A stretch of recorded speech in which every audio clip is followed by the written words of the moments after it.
Friendo, Steve here. Yeah, Larson. Welcome back to Going in Raw, the only pro wrestling podcast you need to be listening to. On today's episode, we're talking the Great American Bash Night 2 with shocking heel turn for Wes Lee, which I think is a great idea because you know what, man, if his plan is to beat like Obafemi or something like that, there's not enough high profile heels right now, and so I think that Wes Lee make a good one. Yeah. Because as I talked back when Trick had the title, I was like, ooh, like there's nobody there. There's no there. Then they've brought in Pete Dunne. He's a heel. They Wes brought in Lee's Pete a heel Dunne now. Yeah. So they're Page is a heel. Sean Spears is. You actually have quite a few heels. Sean Spears. That's funny. He's technically a heel. I mean, is he a title contender? Not really, but right. Brooks Jensen, he's a heel. Who did he lose to last week?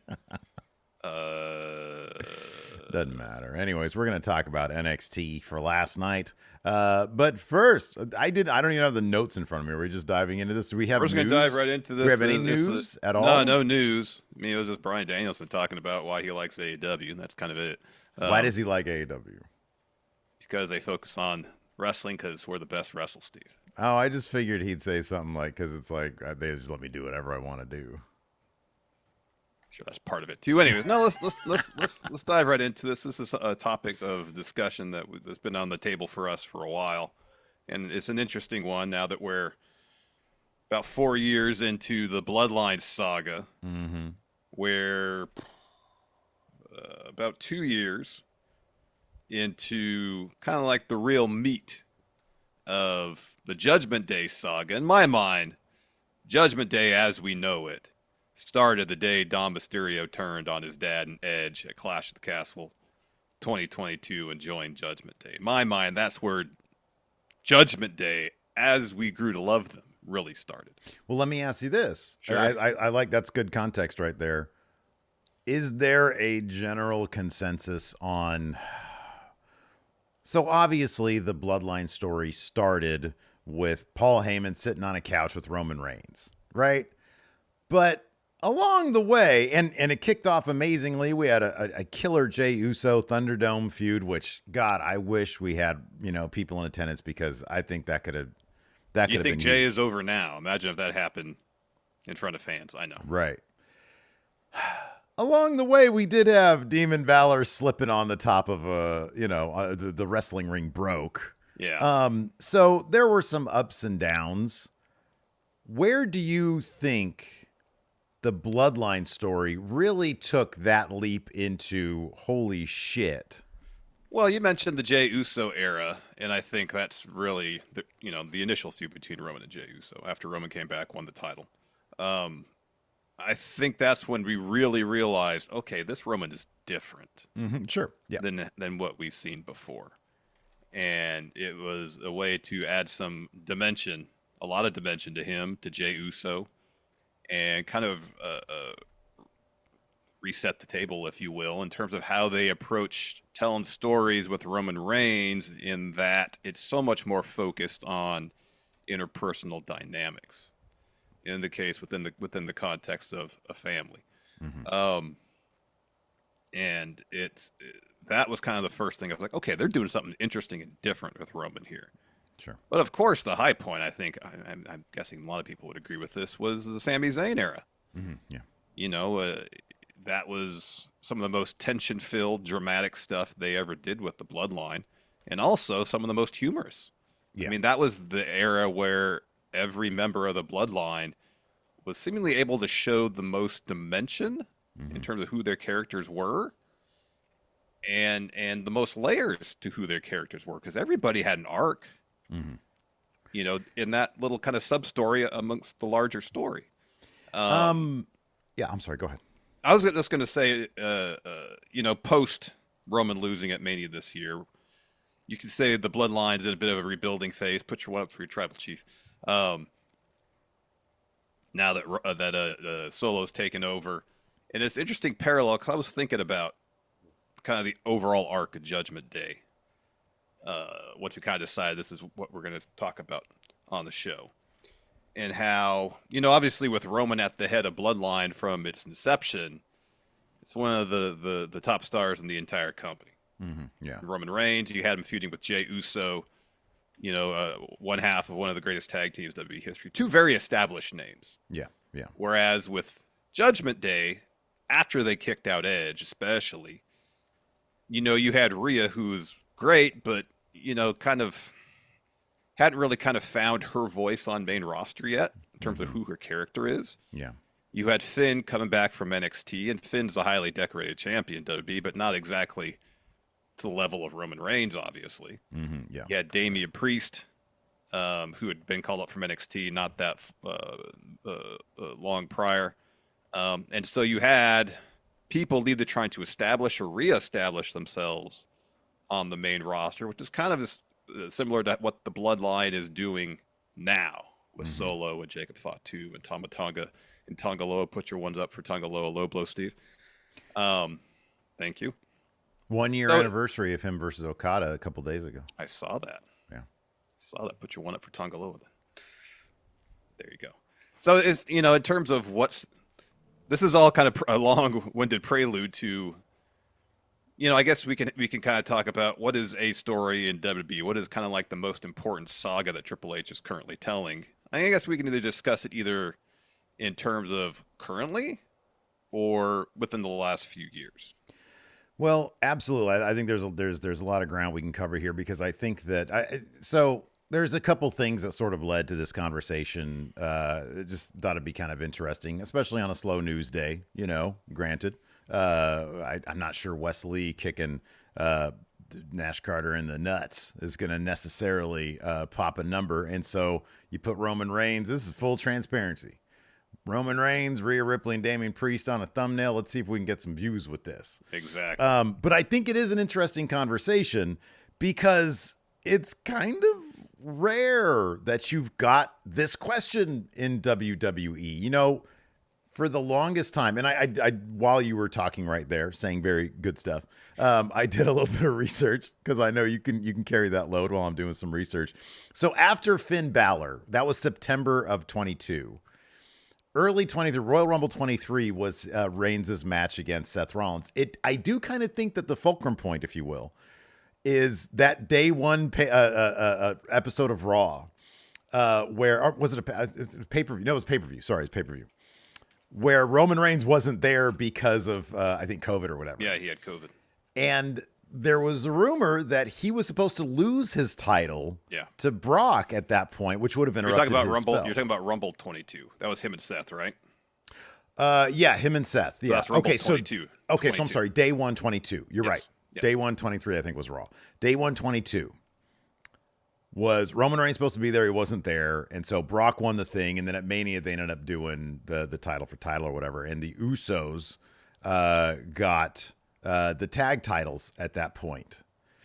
And I really think that Seth Rumble match, granted, this was building for a long time. There's plenty of good Bloodline stuff up until then. Jay getting under Roman's thumb especially was really awesome stuff. And I guess like the point we're bringing up here is to sort of illustrate just how long of a story this has been. Yeah. Seth Rollins technically beat Roman Reigns, but Roman Reigns basically beat the shit out of him so much that it was a DQ. And all the mind games really kind of was a flashpoint for, or an illustration as to like, why is Roman Reigns the way he is now? What is this tribal chief deal? Why is he the way he is, manipulating the living shit out of his family? It all goes back to the original sin of Seth Rollins turning on him. And that question being explored in the story, I think, was probably fairly pivotal to what we got afterwards, because then you get the Sami Zayn stuff, and that's when it's just absolutely magnificent stuff. And you realize, oh, this is going to be an epic story that they're telling here. And it, along the way, along that time period, was Triple H taking over, Vince McMahon trying to reassert himself, all that kind of stuff. But you kind of figure that between Roman and Heyman and Vince kind of letting them do what they're going to do, that story was probably pretty pure. But Triple H, obviously, once he had full control, understood the magnitude of what he had and really ran with it. And we're getting something similar now with Judgment Day, which could show us what WWE is going to look like over the next 20 years. with these large saga storylines. You look at the response that Rhea Ripley got on Monday Night Raw, her and Priest, but when she came out, that crowd went absolutely crazy. Mm-hmm. And so, it's rare that you have something where two stories are so hot. Now, one of the biggest complaints about SmackDown over the past couple months without Roman Reigns being there is it's not as good. The Bloodline story has cooled down. A lot of people don't see Solo as the guy that can carry it, which you and I think correctly, attribute to, number one, that's sort of the story. Solo's a pretender. Mm-hmm.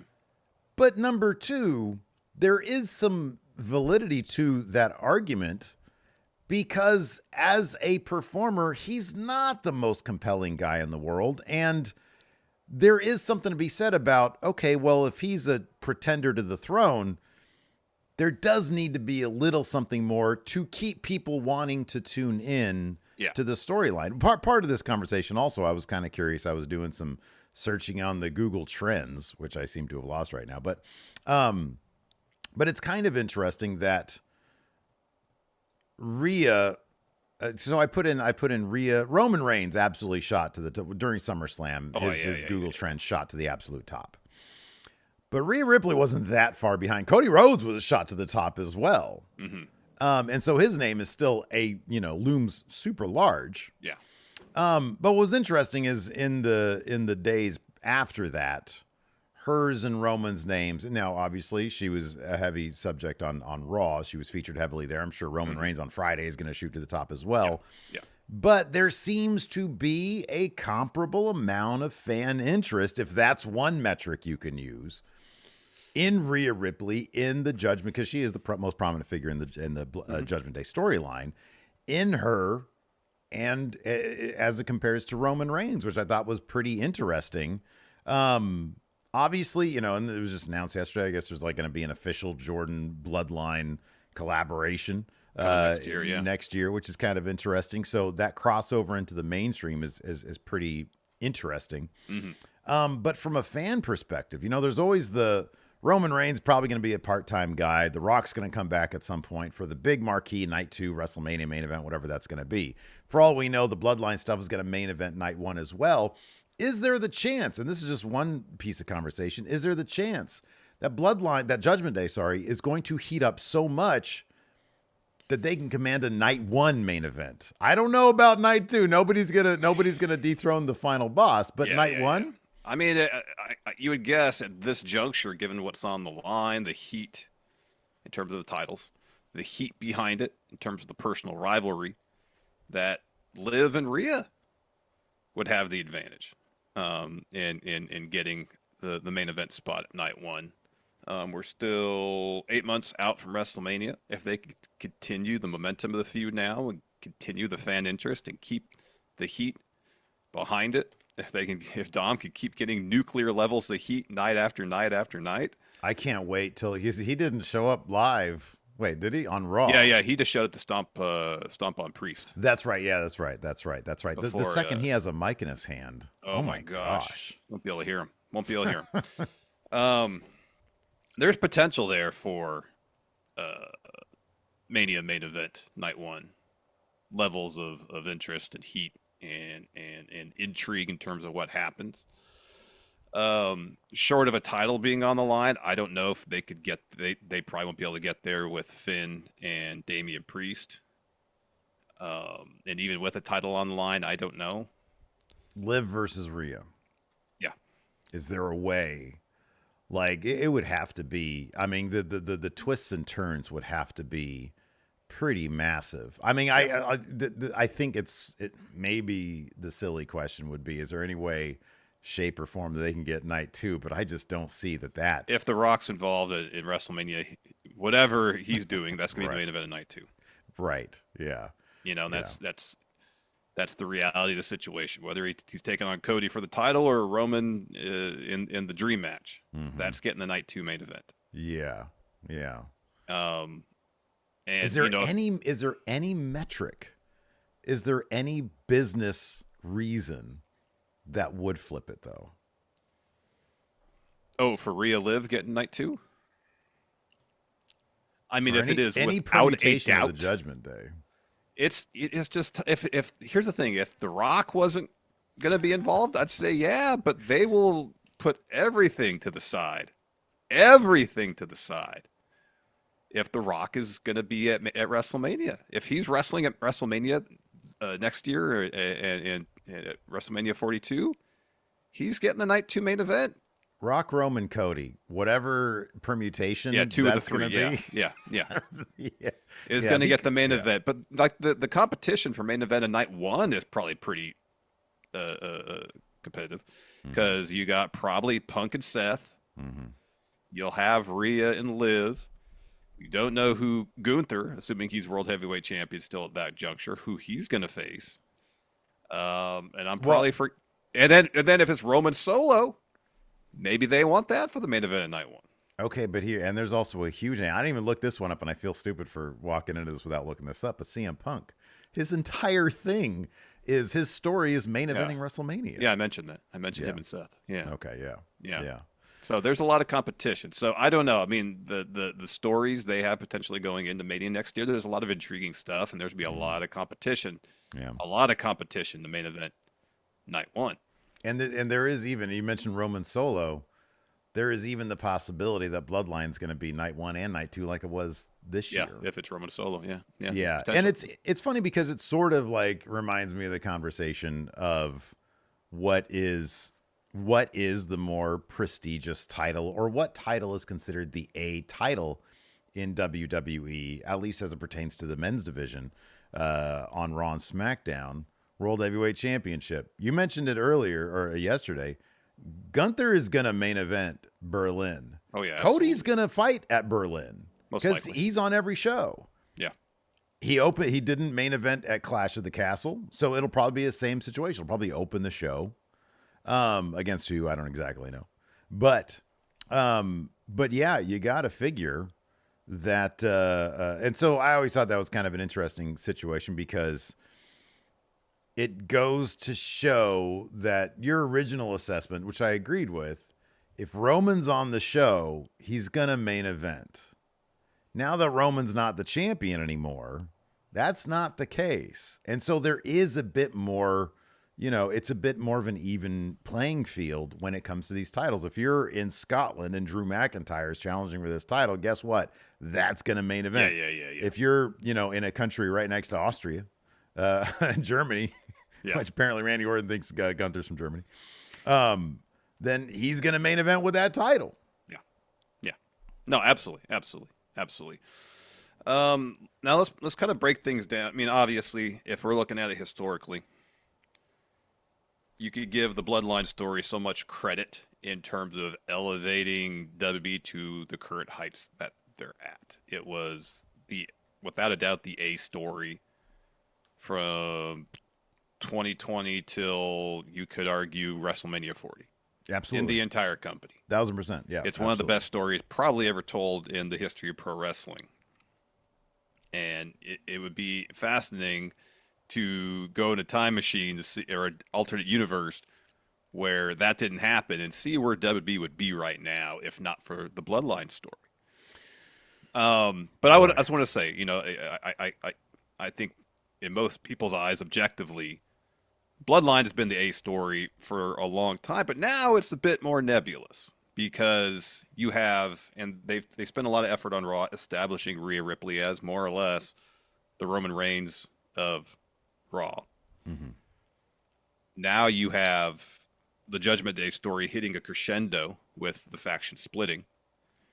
And as mentioned, I know Roman is back and is kicking in a new phase of this Bloodline, bad Bloodline story. But since WrestleMania, Bloodline has been in a bit of a rebuilding phase. Yeah. So really the question is, and I think the answer is going to be pretty straightforward and obvious, but the question is, what is a more vital story right now in terms of WWE? The Raw ratings on Monday were really good, because especially considering the show was on Sci-Fi. It was like 1.7 some million. The show was on Sci-Fi against the Olympics, and it did like a 0.62 in the demo, and it was 1.7 million. That's nuts. If you remember, I don't think it was that long ago, like they'd shove Raw on Sci-Fi And it Like, barely scraped 1 million or something like that. right? Yeah, it was like 860,000 or something like that. It was doing like the Dynamite numbers. Yeah, like that's nuts. I have no idea what if the Olympics weren't around, if it was on USA. Oh, it would have topped 2 million. It would have cleared him. It would clear 2 million easily. Yeah. Absolutely. Yeah. And that's absolutely crazy. So the most vital story right now, as of August 7th, 2024, it's, in my opinion, it's Judgment Day. Because here's the thing. Right now, okay, what was the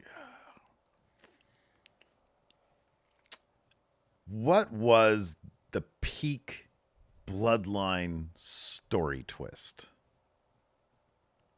I mean, the initial one was Dom Mysterio turning on Rey and Edge and joining. That initially, no, Bloodline. You're doing this again. You're getting the Bloodline. Sorry, Bloodline. I was up late last night. Played basketball. I'm still in the high hitting a game winner, Steve. I know you did great, man. You did great. What's like Bloodline initial twist? No. The peak, the biggest moment. Like, was it Sami Zayn? Oh yeah, it was the Sami stuff. Hitting Roman with the chair. Yeah. The singular moment. Was it the trial of Sami Zayn? No, I think it was Sami. I think it was Sami at the end of the Royal Rumble, 2023. Yeah, I think it was too. And I feel like maybe we're not at that moment with Judgment Day, but we're like that War Games when Sami, proved himself for the Bloodline. Yeah. I think we're around that spot with Judgment. Maybe we're way earlier. Maybe there's like huge peak moments to come. I don't know. But we are kind of at a major story beat with Judgment Day right now. Yeah. That keeps you interested. It's like, oh my God, what's going to happen next? Yep. And that's what that Sami Zayn stuff was with the Bloodline. It was, holy shit. I'm turning on SmackDown. I don't know what Roman's going to do. Everybody's always on pins and needles around this guy. Is he going to hug Sami? Is he going to beat him up? What's going to happen? And that's where we're at right now with Judgment Day. We are at peak storytelling moment. Mm-hmm. And so, yeah, like right now, and Roman skews the metrics. Had Roman not come back at SummerSlam, everybody would be just talking about Judgment Day. Absolutely. But Roman coming back does alter the equation pretty heavily because everybody's going to want, oh my God, people are going to want to know what the hell the tribal chief, one's up for Roman Reigns, Larson. People are going to want to know what he's going to say. Is Solo going to interrupt him? Is Solo going to have something to say? Is Roman going to say much of anything? Yeah.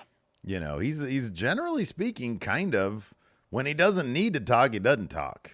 Yeah. So what's going to be on his mind? I think people are going to be really dying. WWE, they're in a great place right now. They're just in a great place because they have two of these A stories, but there can only be one. Right now, I think it's Judgment Day, but that could change on Friday.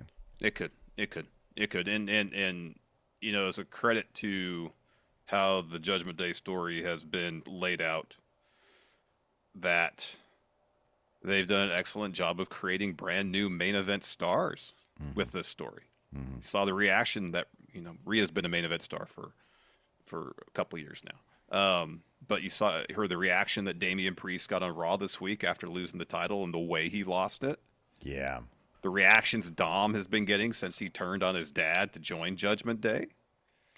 It's been, in terms of creating stars, the Judgment Day storyline has been a massive success. Yeah. A massive success. You just mentioned that Rhea's Google Trends metrics are roughly in the same ballpark as Roman and Cody. Mm-hmm. Yeah. That's massive. That's huge. It is massive. Huge. So by that metric alone, Judgment Day has been just you can't say it's anything other than a massive success. We did it. We cracked it. Let's go ahead and pay some bills, Larson. Let's do it. This episode of Going in Raw is sponsored by BetterHelp. Steve, I'm happy you're finally coming around to the old saying when it comes to working out. Repeat with me. Say this with me, Steve.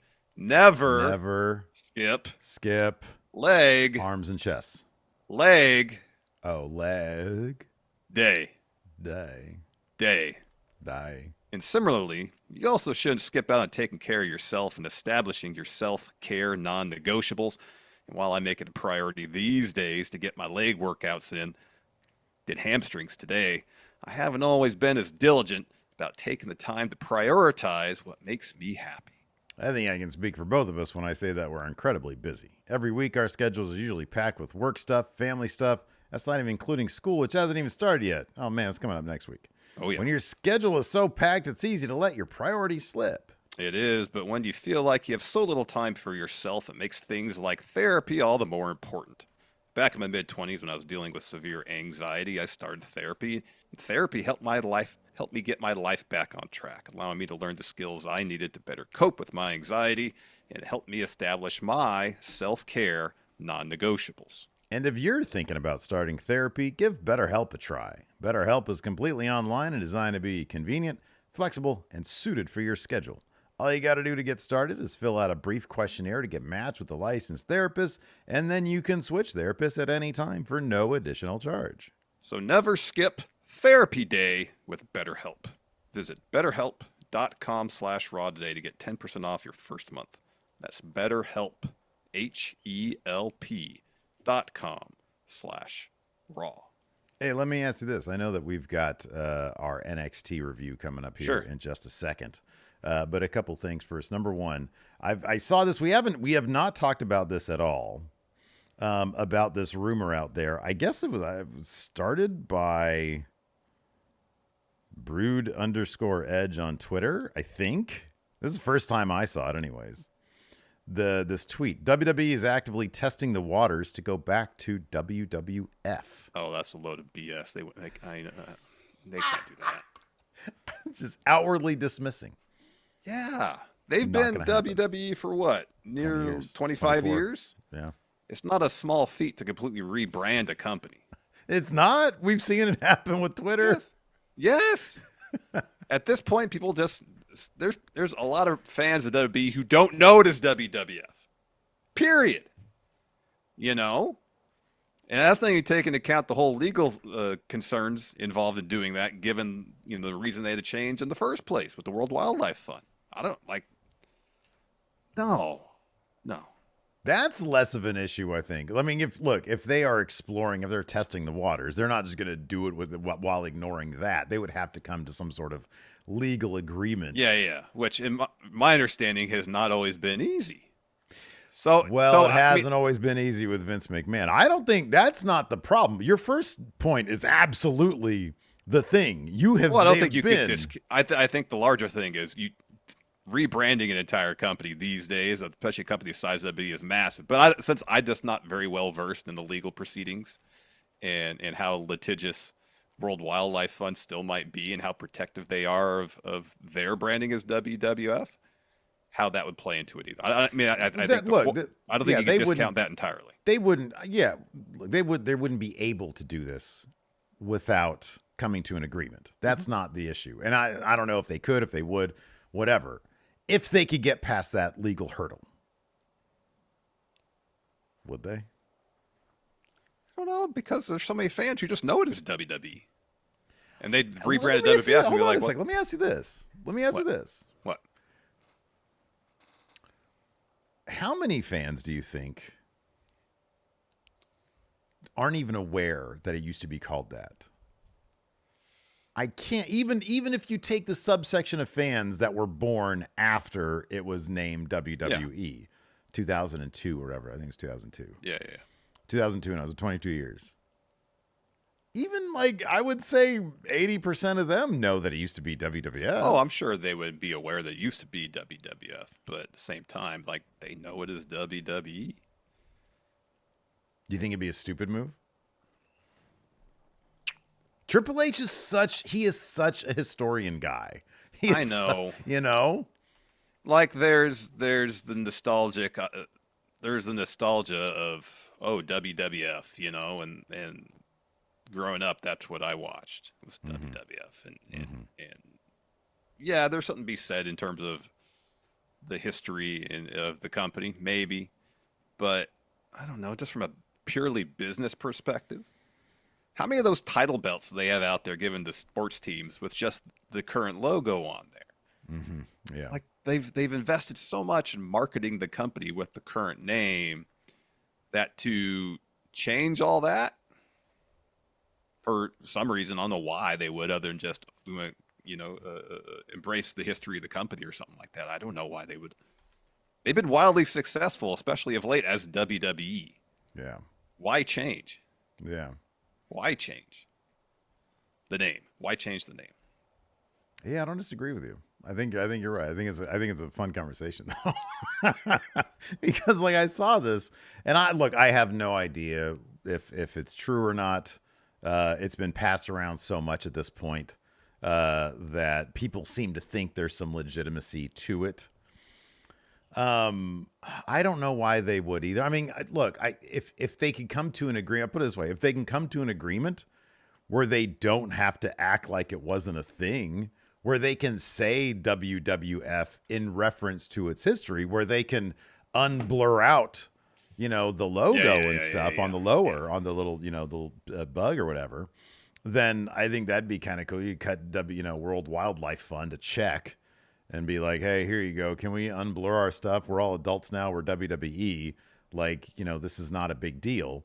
I could see them doing that so that they can, because Triple H is big on history. Mm-hmm. And if he wants the company to freely be able to reference the history that they want to acknowledge, then I could see that being the case.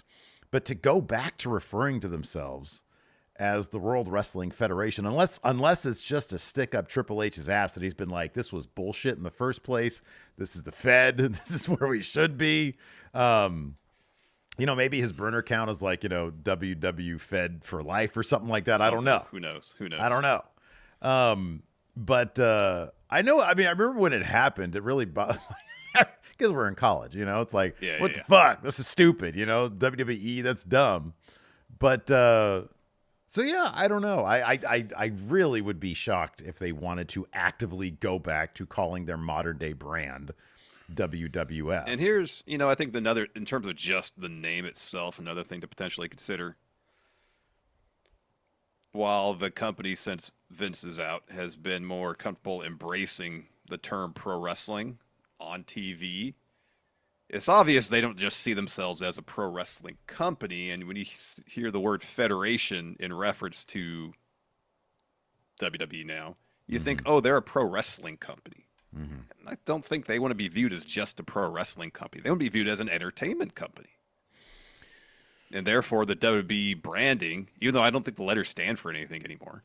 Yeah, technically WWE, it doesn't even stand for World Wrestling Entertainment. So for that reason, they might just want to keep entertainment in there because, we're pro wrestling is one part of what we do. Mm-hmm. Yeah. Yeah, I don't know. It's going to be wild if they do, though. Yeah, I'd be pretty surprised if... if nothing else, it's a great way to sell more merch.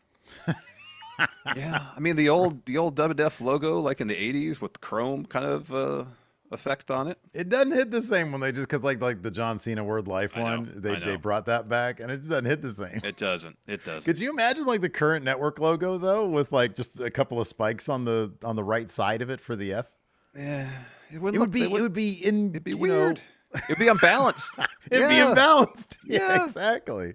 Like it worked with the Scratch logo because the whole logo was like... It was askew. It was askew a slight bit, right. and the chrome one just worked. Yeah. I don't know. Yeah. No, if you have the current logo and just stick a couple, I don't know what you call the lines to make the F sticking out of one of the W's, be like, what the heck is this? Maybe if the arrangement is we want to sell merch, they can have their cake and eat it too. If it's a situation where they come to an agreement like, hey, can we at least use this with the World Wildlife Fund to make some retro themed merch using the original logo? We'll donate to the World Wildlife Fund if that helps. Yeah, right. Yeah. There you go. Let's get that. But in terms of wholesale rebrand the company, I'd be really, really surprised. I feel like a Scratch logo shirt would probably sell tons. Yeah. That alone would probably be worth it.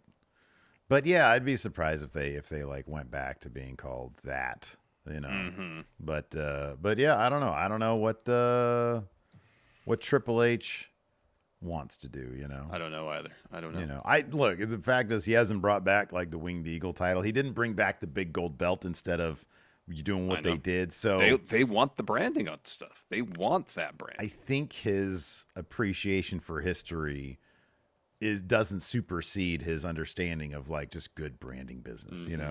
Nick Khan would probably be like, "What are you talking about?" Well, yeah, I think there's a lot of other executives at WWE headquarters. Well, that's more their purview than Triple H. Dude, but as we saw there, this year's WrestleMania, Triple H got his way. Triple H, Roman, and Cody all conspiring. He got his way over The Rock, over Rock 10.0 even. Yeah, final boss. We got a super chat here I want to mention because it happened a while ago. Avery Wash here says, with the success of Bloodline and Judgment Day, I feel like when it comes to faction stories, Triple H wants to take his time longer than we even anticipated. And that's a good point because it shows that at this point, you got to give him a little bit of benefit of the doubt. The thing about factions when done right is you get to explore the interpersonal dynamics. And if Triple H's idea, at least for the A stories on his show, is like, hey, we want to take the aspects that we appreciate of prestige television and apply it to the world of pro wrestling, which is definitely what they did in the Bloodline. Mm-hmm. Yeah, right. I mean, the Bloodline is basically the Godfather. It's basically, you take your pick of mafia movies. The template's there,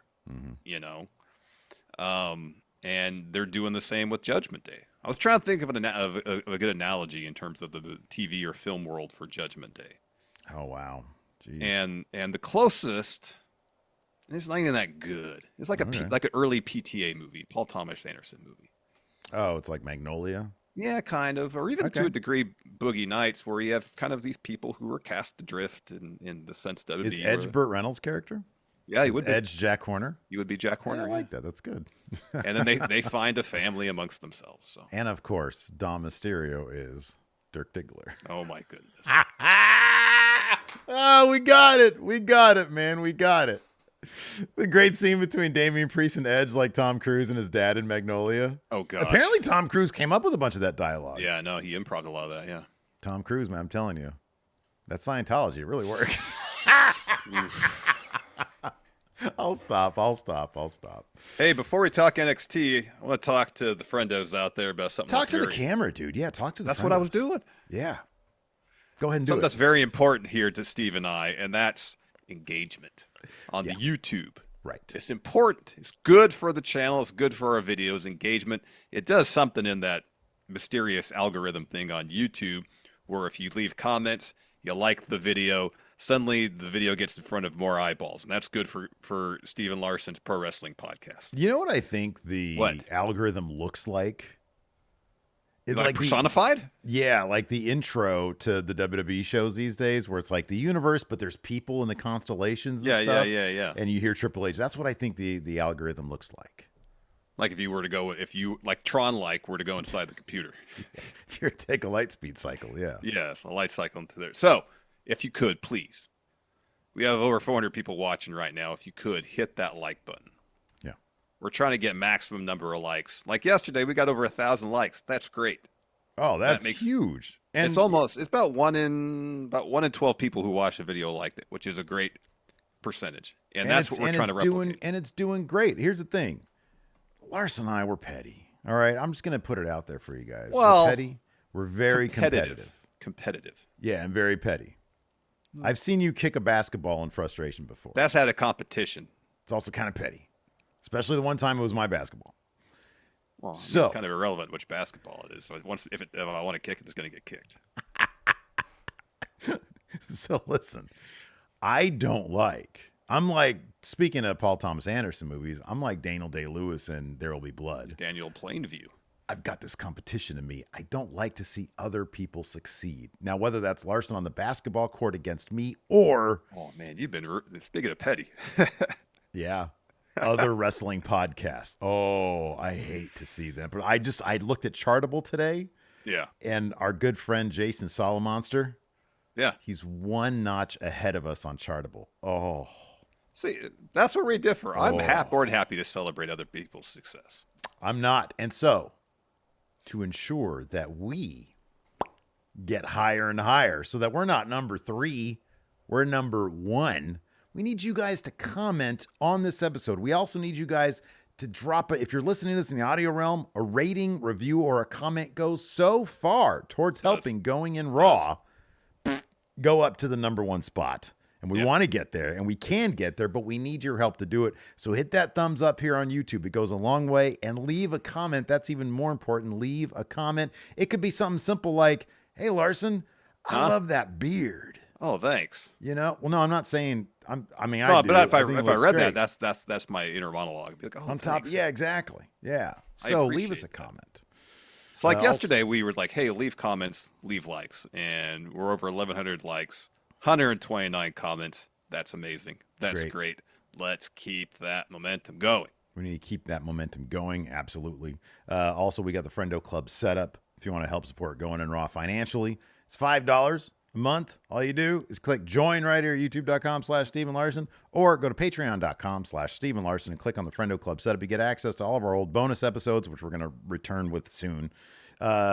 Question threads that we do here on the show. And of course, access to the Big Blue Predictions Challenge.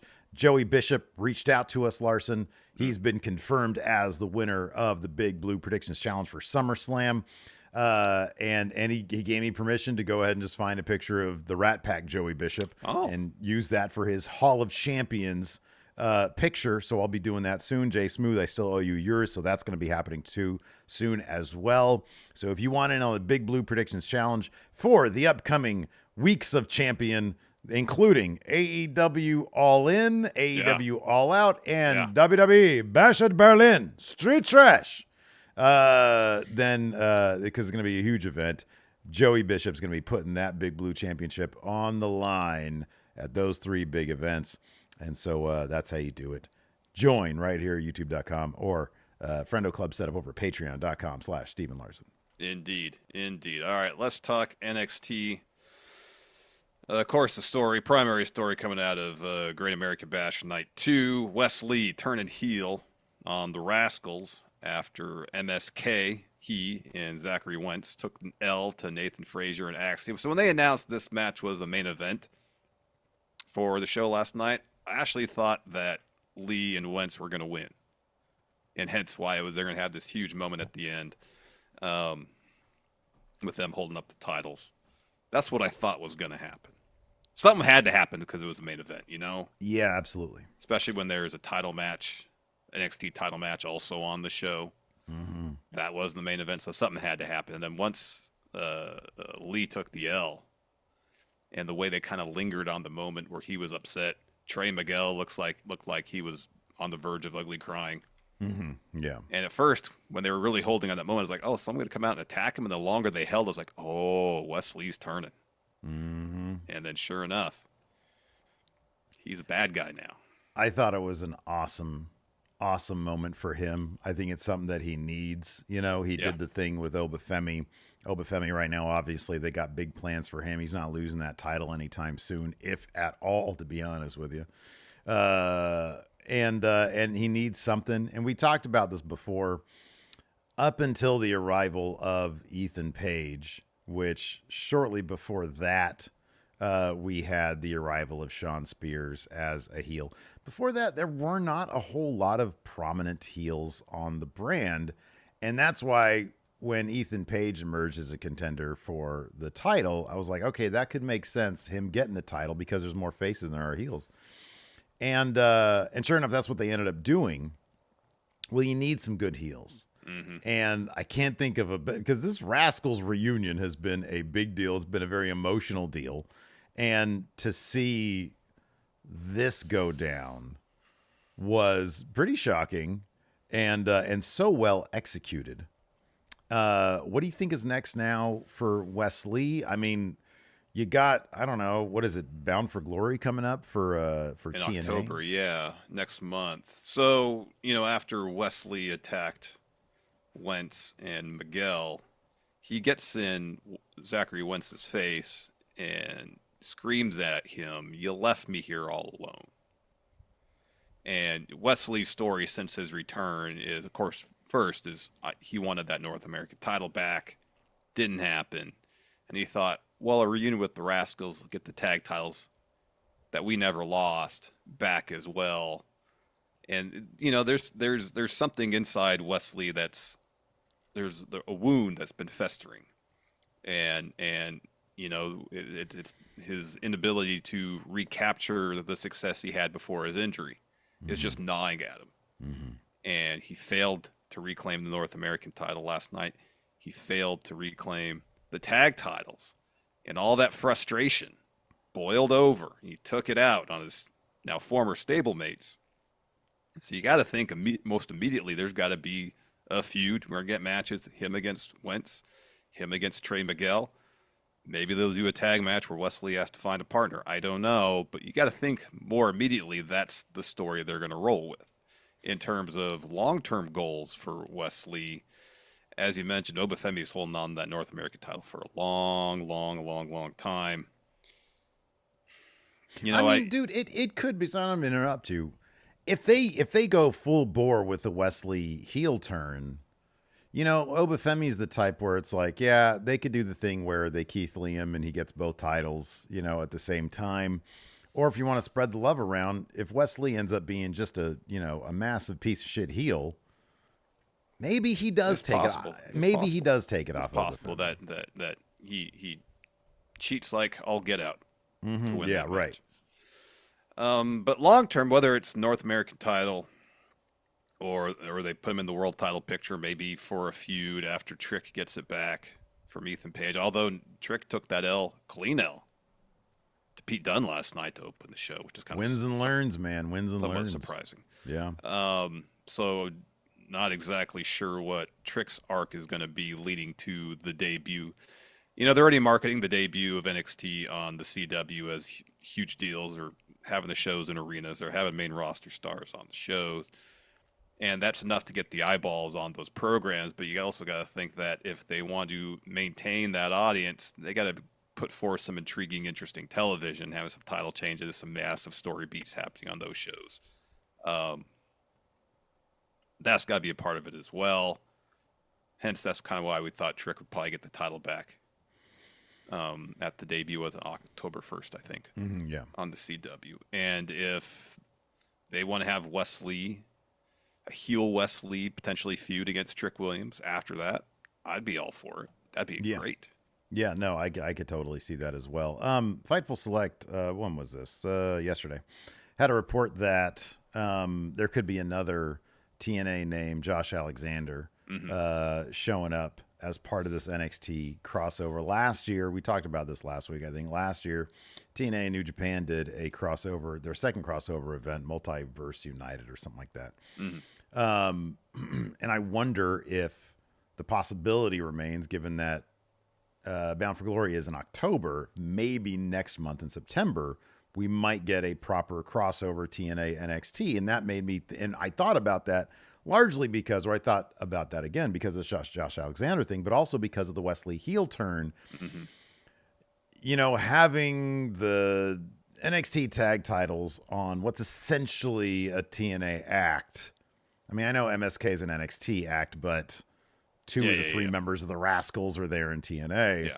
I honestly didn't know what to think about the tag titles.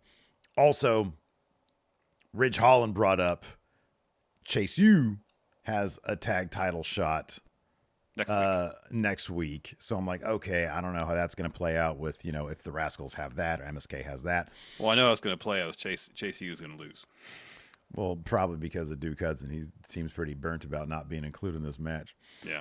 But in any event, it makes me wonder if maybe they would go the route of Wes Lee versus Nash Carter or Wentz, whatever, or Wes Lee versus Trey Miguel if they did a proper crossover event, which I still don't know if they're going to do that or not. Joe Hendry seems to really love being in NXT. Yeah, he's basically a full-time NXT roster member at this juncture.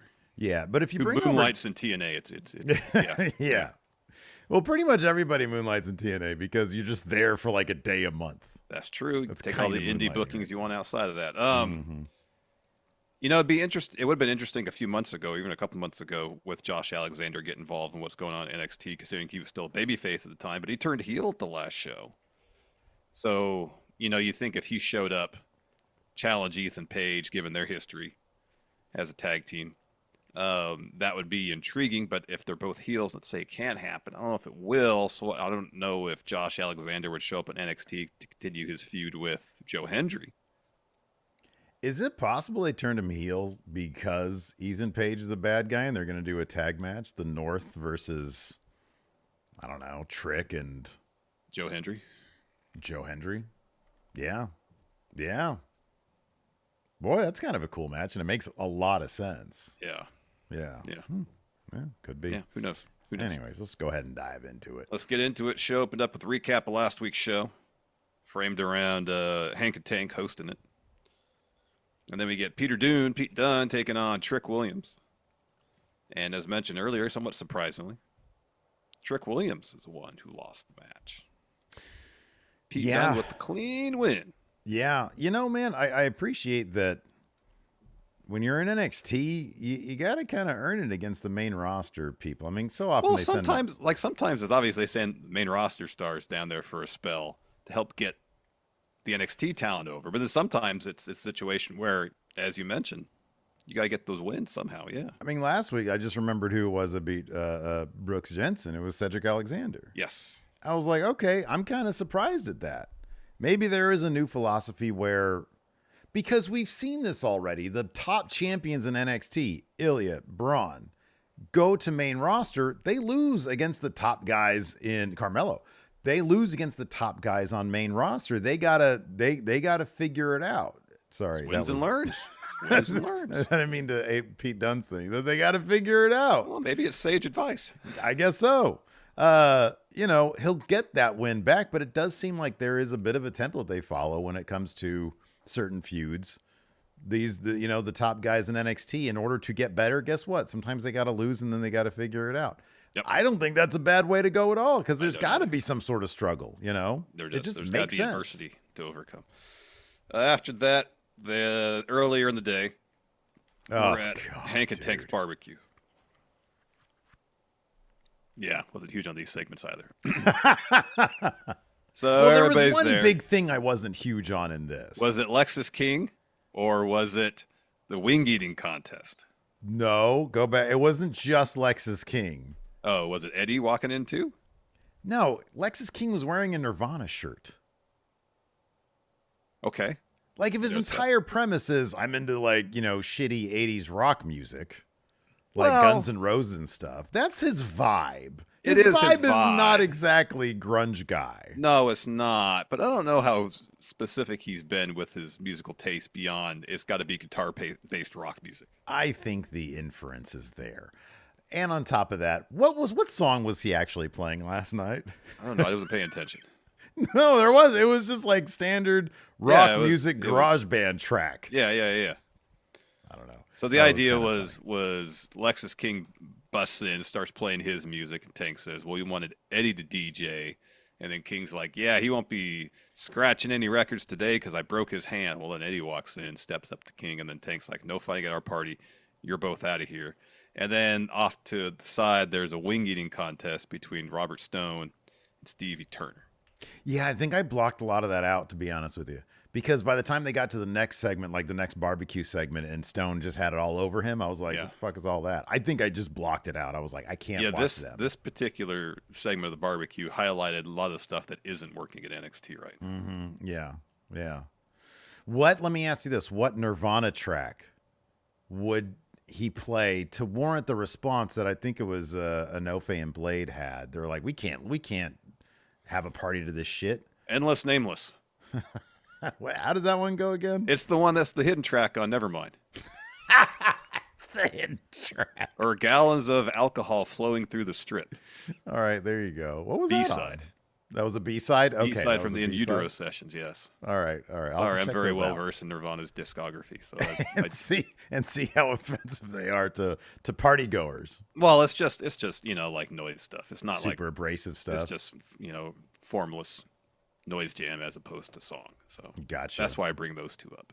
All right. Well, there you go. In fact, I think Gallons of Alcohol, I think it's called Flowing Through the Strip, was like, both of them were improvised in the studio. Oh, it was just like jam sessions, basically? Yeah. Interesting. Anyways, so yeah, that was not great. After that, we had Ethan Page in the trainer's room. He's telling Trainer that he wants a thermostat 1 degree warmer. Nathan Frazier walks in. He's like, "Hey, mate, good luck." And Page is like, "Luck? You might need luck, considering that Axiom got pinned last week." And Frazier's like, "Yeah, you know a thing or two about getting pinned, don't you, sucker?" And then Page is like, "That didn't count, and it's not going to happen tonight." And like, "Shouldn't you be worried about who your tag partner is?" And then he walks off, and Nathan Frazier's like, "Yeah, I kind of should be worried because I don't know where he is." Yeah, no clue. After that, we had a match. Tatum Paxley challenging Kalani Jordan for the Women's North American title. This was a fun bout. Tatum was working over Kalani's knee and leg quite a bit after a bit ringside where she crawls under the ring. And then Jordan goes to look under the ring for her and finds the doll. And then Tatum runs around the other side of the ring steps, hits her with a chop block. At some point, also, Wendy Chu comes down to ringside. But anyways, in the end, Kalani gets the win, hits the Spanish fly, follows with the frog splash, basically off one leg, too, to get the W. And then Tatum's sitting on the ring steps, so Wendy walks over and stands next to her and holds out the doll. Tatum takes it. And then Wendy then yanks Tatum off the ring steps, and Kalani kind of walks over to check out what's going on. And Wendy Chu just kind of stares at her ominously. Clown here mentions "In the Pines Unplugged." That's a lovely jam. I don't think party goers would be offended by that. No, I don't think so either. After that, we have Dempsey and Miles backstage. No quarter catch crew. Ren Sinclair walks in, says, "Where's Tavion? Did you trunk him too?" And he's like, No, he's in Japan. She's like, "Really?" He's like, "Yes." He's like, she's like, "Is that the new term for killing somebody?" He's like, "Okay, listen, calm down." And then Ren's like, "Listen, tonight I'm going to wrestle the girl who keeps on beating up Miles. How about when I win, I get to be in no quarter catch crew?" And Charlie's like, "How about no?" And then D'Angelo family show up. And Tony's like, "If Ren wins, then I'll give you another Heritage Cup shot." And I'm like, why would he do that? But Dempsey agrees. Yeah, because he wants the Heritage Cup. Yeah. And then, no, I'm saying, why would Tony D do that? Oh, I don't know. Maybe Ren's working for Tony. Oh, an inside guy. Okay, I see. I like it. So, anyways, Dempsey's like, "Fine, if you win, you're in." And then Obafemi walks through. Camera stops, though, with Frazier on the phone. And then Axiom walks in. Frazier's like, "Hey, where you been?" And Axiom's like, "Man, you seem upset, so I'm giving you some space." And he's like, "I don't need space. Let's go win." Yep. Then we got a Peter Dune interview. So he's asked about his win over Trick. And he says, "Trick has all the talent in the world, but I'm at the top of my game. And if Trick isn't ready to challenge for the NXT title, I just prove that I am." And then Trick says, "Figure this out," and just attacks Pete Dunne. And Russ coming to break it up. Yeah, it was pretty fun. That was good.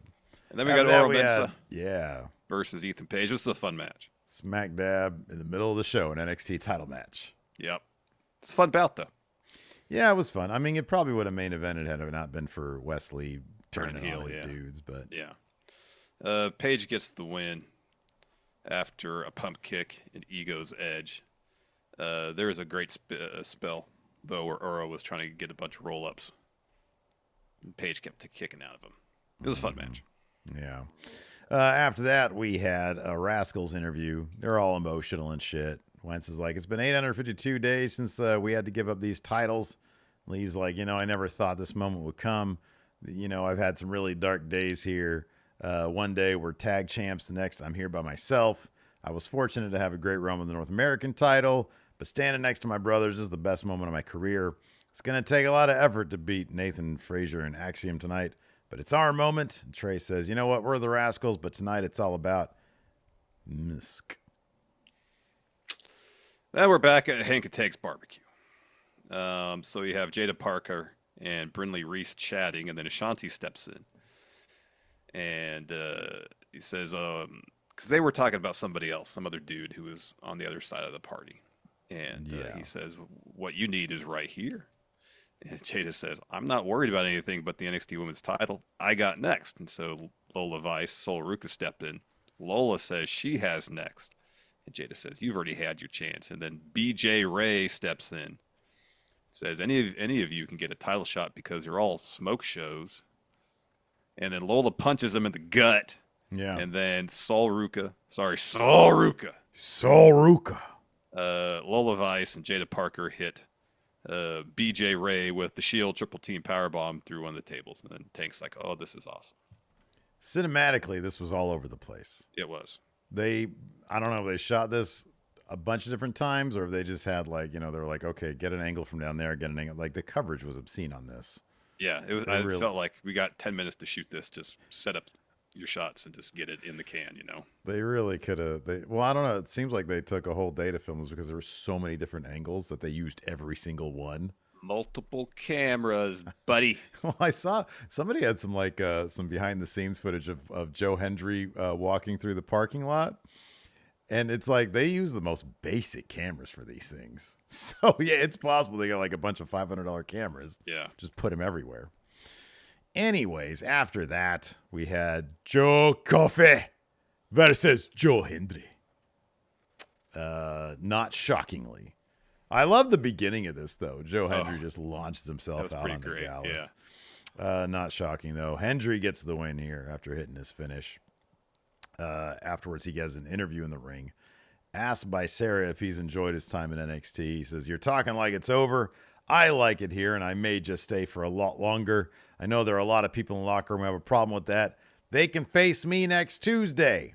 Who's they, Larson? Who are these people that have a problem with that? Josh Alexander. Well, he probably wasn't in the locker room last night. Okay, interesting. Then we got Chase U. Throw up your U's, everybody. Friendo U merch coming soon. Video package. So Andre Chase says, it's been a tough week, but we got a new classroom. It's much larger thanks to Ridge Holland. And Duke kind of mutters, oh, I just wish we had some championships in it. And Riley says to Duke and Thea, hey, you both smashed it when it came to your title opportunities. You did great. Ridge walks in, and he's like, hey, I got y'all Chase U tag title match next week. And Duke says, yeah, we're gonna bring the titles home. And Ridge says, oh no, it's not gonna be you, Duke. You know, Mr. Chase, you've done so much for me. You're in the match with myself. Duke, not happy. And Ridge says, I need to prove that I could bring home some gold to Chase U. Prove we're all winners. Yep. So how does this match go down? Does Duke cost them this? Yeah, probably. Probably, huh? Yeah. Yep. Duke has the competition in him. Should Duke be more understanding, or should he be petty like me? Well, based on what we've seen, petty, because he's got that competition, Steve. Yeah, he hates to see other people succeed. Seemingly. That is, goddamn, that's a great. The one thing he opens up to this dude, he says, oh, I know. I'm your brother from another mother. And then he finds out because of the Peachtree Dance. Yeah. Yeah. That he's not legit. He is a Brand X brother. Mm-hmm. Oh, boy. That movie. Anyways. Then we got Sean Spears. Sorry, Brooks Jensen is backstage. He's pouring himself a drink. Yeah. And Sean Spears steps in and says, I vouched for you to Ava. And you don't. And so Brooks is like, oh, what? Do I owe you my career? And Spears says, no, but you owe me an open mind. He's like, you don't need this, the booze. So Carly Bright is talking to some other members of the women's division. Roxanne walks by and says, there are some women I haven't beat yet. Stone says, he's covered in wing sauce, basically head to toe. Says a match with all the women who haven't challenged Roxanne yet.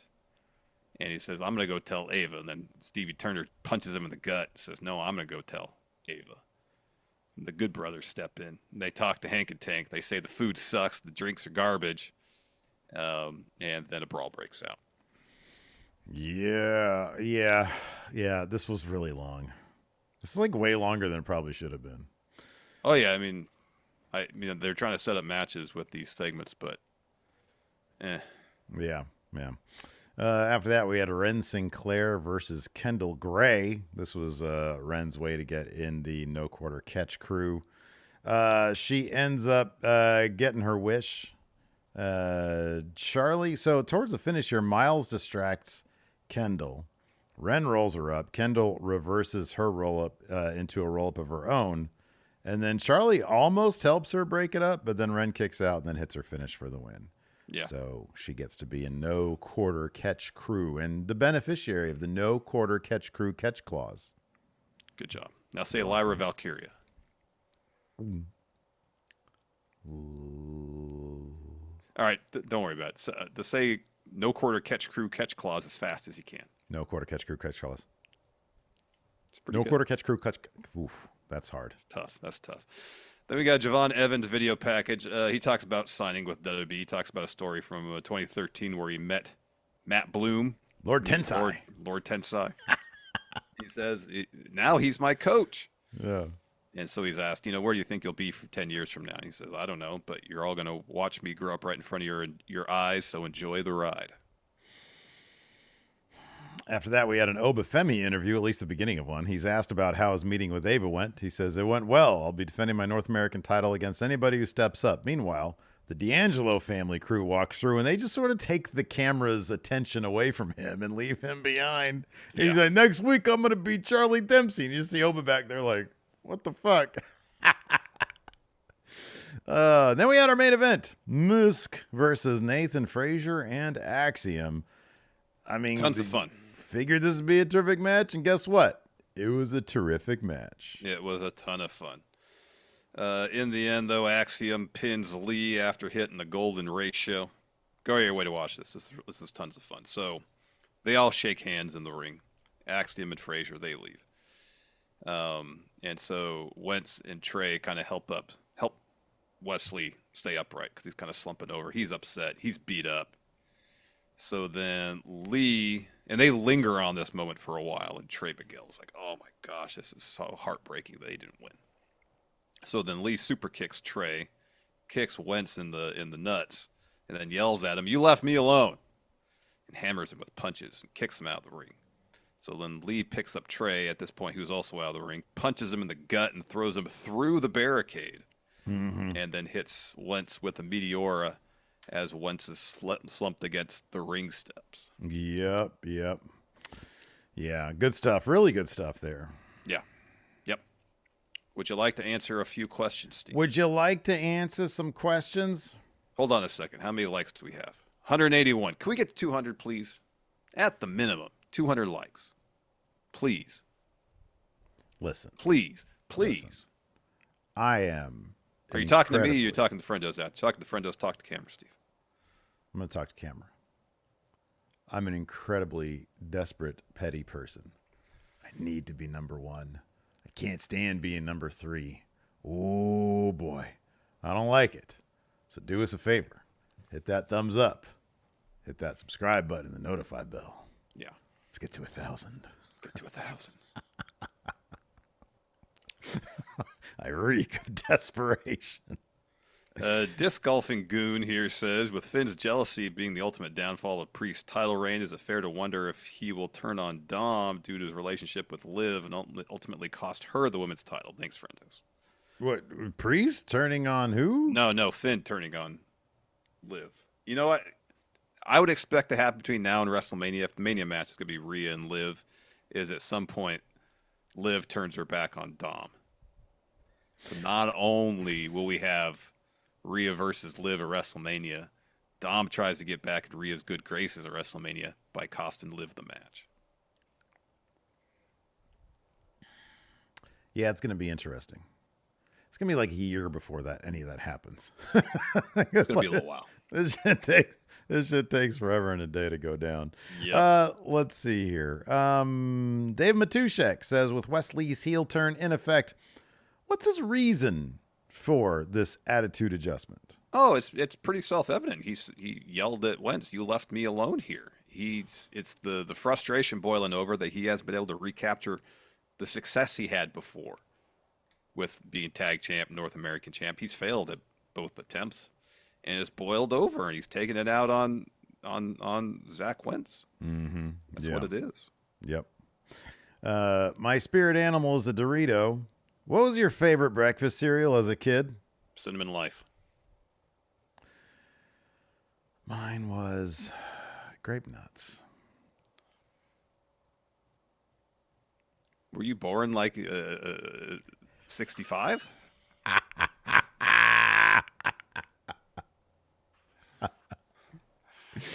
Grape Nuts. My parents were anti-sugary cereals. Oh, my parents weren't. Yeah. One time we went to visit my grandparents in Florida. My grandpa was a Florida man. And we show up, and they had gotten like 5 boxes of all the classics, Captain Crunch, Fruit Loops, all that stuff.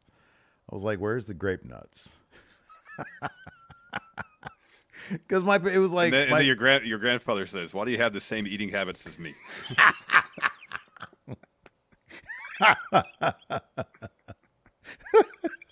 Yeah, man. I don't... My parents, I don't know. Like, they let me do all sorts of other shit, but they drew the line. My mom drew... It was my mom. My dad... Yeah. My dad's parents... he got his sweet tooth from my grandparents, clearly. But my mom put her foot down and was like, "You're not eating that stuff. It's gonna rot your teeth out." So I just took to grape nuts. You know, these days I can't eat it. It's like that old SNL skit, colon blow. Yeah. You know, I try to too much eat on the it. insides, huh? Bro, it fucking is like a goddamn hurricane in there. It's horrible. Yeah, no, I'm not even going to talk about it. Boy, last time was a mess. AJ Otani says, random conspiracy theory, but do you think Lyra Valkyria. Yeah, got Tegan Knox's push. They both got the Irish connection rubbed from Becky.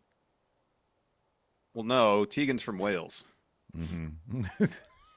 Well, Irish connection rubbed from Becky. Becky's Irish, I think. Maybe he's talking about that. Yeah, so is Lyra. Okay. But Tegan's from Wales. Yeah, she's not from Ireland. No, I don't think there's any connection there. All right. Samuel Raja wants to know. Getting a push instead of the other person. No, I don't think there's anything there. Samuel Raja wants to know, what happened to your My GM series? Don't do it anymore. That is great. So, like, I mean, the long story short is it just doesn't do much for us. It's effort that doesn't really pay off. And I think there's a good chance we would have kept it going with the Enforcer. Mm-hmm. Because it was wildly fun with him. It was fun. Yeah, it was. But yeah, the 3 brand thing, that was fun. That was a lot of fun. That was fun. Let's see here. Joe the Meme Maker says Triple H preaches that he wants everyone to have at least a little TV time, but what about the following? What are some ideas they could do to at least get these people TV time? Nakamura. Have them win matches. Let's see the King of Strong Style return. At least as much as Nakamura wants to do that. Nakamura and AJ Styles could be a tag team. All right. That'd be cool. Nakamura joins Judgment Day. I was about to say that. That was my first thought, but then I was like, I don't know if I like that or not.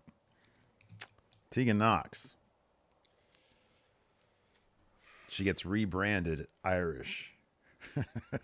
Well, I mean, the way they're booking stuff in the women's division these days, she starts a faction with 2 other competitors in the women's division because it's all about the trios teams. Yeah, I'm looking at this name right. Kiana James, Tegan Knox, and another Natalya. One.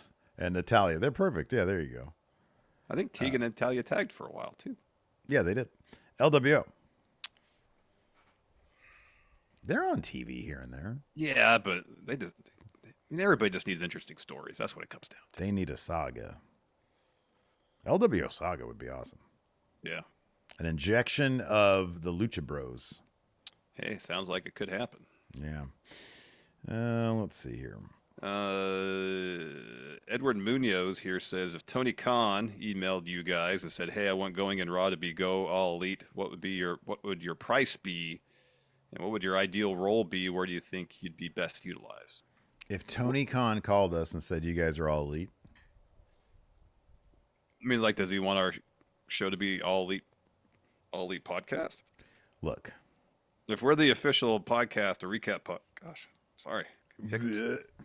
All the grape nuts talk got my insides active funny. Even the mere talk of grape nuts is know. enough to get the bubbles in your gut. If Tony Khan says, I want your show to be the official recap show of Dynamite,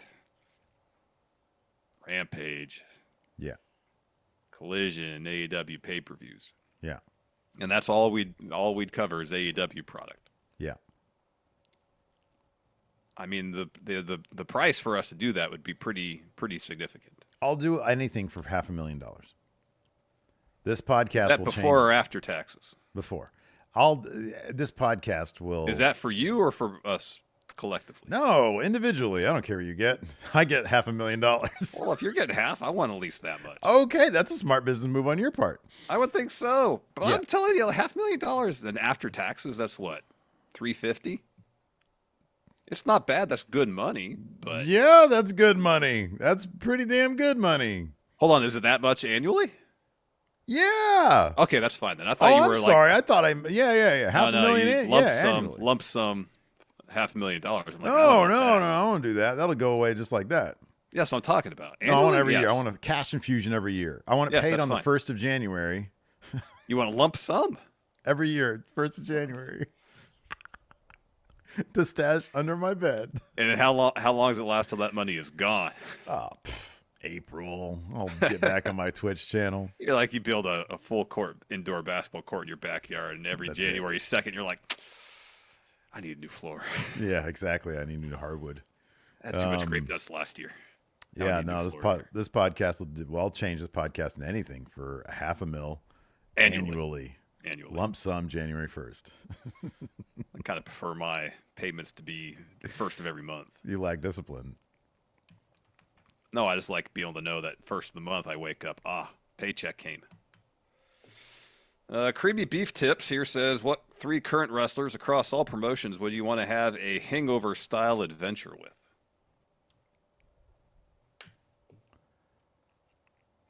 What a great question. Biggie. Okay.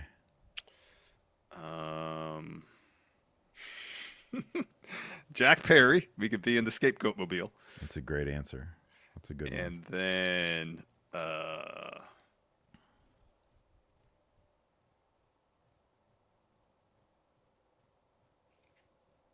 I know my 3.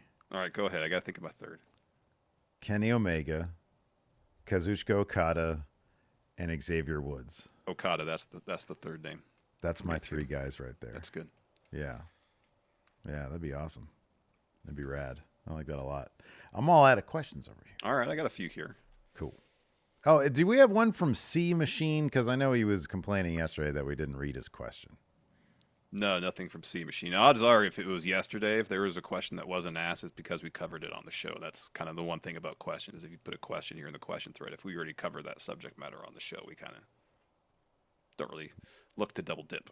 That's a good point. Cameron Bordalazzo here says, if Women's War Games is Team Liv versus Team Rhea, what do the teams look like? Who else is on teams? Raquel Rodriguez is on which Team team? Liv. Bianca, out of respect, might be on Team Rhea. Mm-hmm.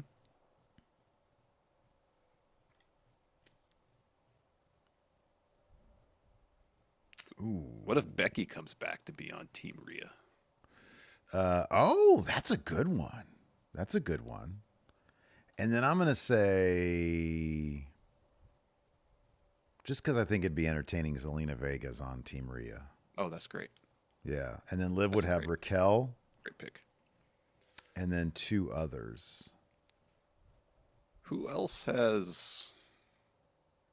I'm trying to think of other people that Liv has been connected to or aligned with at other points. You know what I mean? Yeah.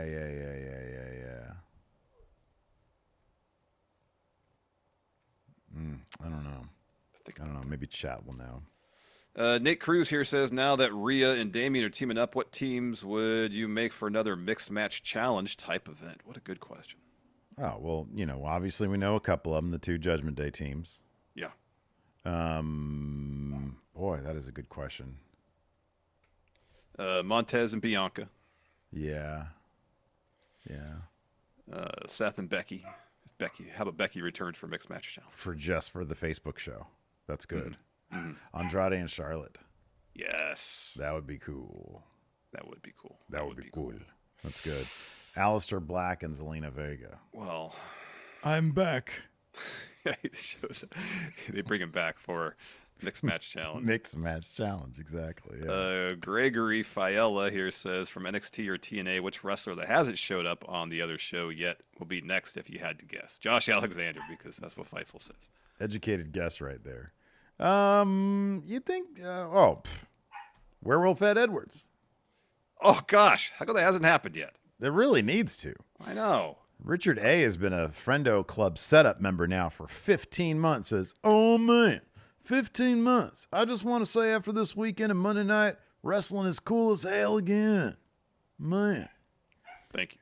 Maggie says, how long does Alistair have left on his contract? Lots, I think.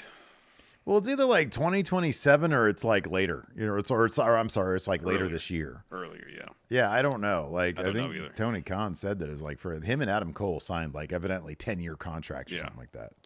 Ty Moore here, we'll end on this one, says, if you two were in an eating contest against each other, who would most likely win? We get this question like once a month these days. Part of it would depend on what we're eating, though. Yeah. Like if we had a pizza eating contest, well, after 2 pieces, my insides are going to feel like they explode, so Steve wins. Boom, done. I mean, obviously, the question is a standard glizzy eating contest. I feel like it'd be fairly competitive. I would not immediately say that I would definitely win that. The one advantage I feel like I have now that I'm more active, playing basketball, my metabolism is through the roof. I eat a lot. Yeah, right. And so if I just like prepare for hot dog eating contest, I feel I can get a good 8 to 10 down fairly easily. We'll never know. Well, we could do it at some point. I don't want to do that. That just sounds like, because you're going to do it properly. You got to it's not even enjoyable. No, it's not. Dunk it in water. The idea that you guys soak the bun in water, that sounds miserable. Right. Like, I'd rather, can we just go to a barbecue and be like, hey, you want another glizzy? Sure. And then afterwards, at the end of the day, we'll be like, hey, how many did you have? 3? What'd you have? 4? Oh, I win. But we're all happy. Should do is go to a Brazilian steakhouse. The all-you-can-eat places. So you puts away more stuff. Why don't we just go to Golden Corral? Well, I like to enjoy the meal.